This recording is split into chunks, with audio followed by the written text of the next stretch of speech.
Record yourself saying anything, a sentence, your name, then play it back.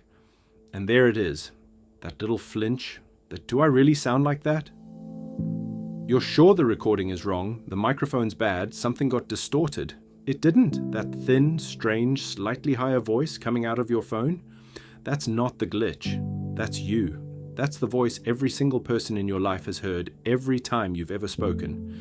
And it's the first time you're hearing it too. The voice you think is yours, almost nobody else has ever heard it.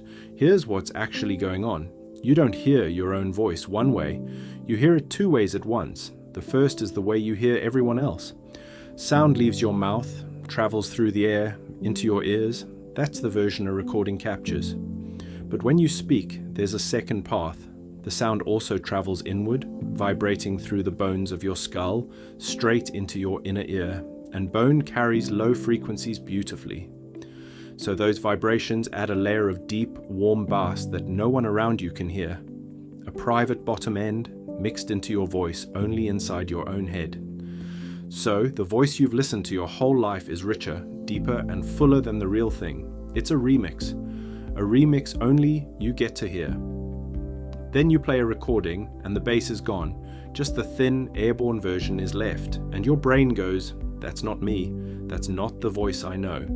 But it's the only voice anyone else has ever known. Now, if this were only about acoustics, you'd just find your recorded voice unfamiliar. You wouldn't cringe, but you do, and that's where it gets psychological. Scientists call it the voice confrontation effect. In study after study, people rate recordings of their own voice as less pleasant, less attractive, worse than complete strangers. Rate that exact same clip. Your voice isn't objectively bad, you are just uniquely wired to dislike it. Part of it is familiarity. We prefer what we already know. It's called the mere exposure effect. You've heard your internal, bass-boosted voice millions of times. The external one is a stranger, and we're built to be a little suspicious of strangers, but there's a deeper layer. Your voice isn't just a sound, it's part of your identity, how you believe you come across to the world. So when you hear the real recording, you're not only hearing an unfamiliar tone, you're being confronted with a version of yourself that doesn't match the one in your head. It's a tiny identity crisis, about 3 seconds long. That flinch was never about the audio. It's the gap between who you think you are and who you actually sound like. And here's the strangest part. Your brain doesn't even hear your own voice the way it hears everything else. The moment before you speak, your brain sends a copy of the command down to your hearing. A heads up that says, "This sound is us, ignore it."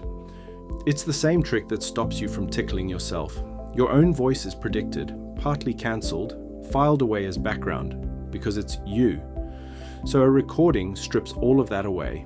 The bass, the prediction, the sense of ownership, and hands your voice back to you as an object. Something separate.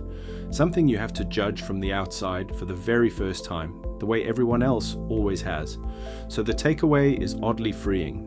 The voice you can't stand, that's the real one. And every person who's ever loved talking to you, every friend, every crush, everyone who ever said you have a nice voice, they were talking about the recording, the version you hate. It's the only one they've ever heard. And to them, it doesn't sound weird at all. It just sounds like you. Normal, often, a lot better than you think. The cringe was never a verdict on your voice. It was just your brain meeting a stranger who turned out to be you. And it turns out the rest of the world got along with that stranger just fine. If that made you hear yourself a little differently, subscribe to Mindwire.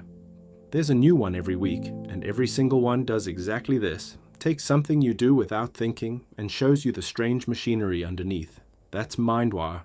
See you in the next one.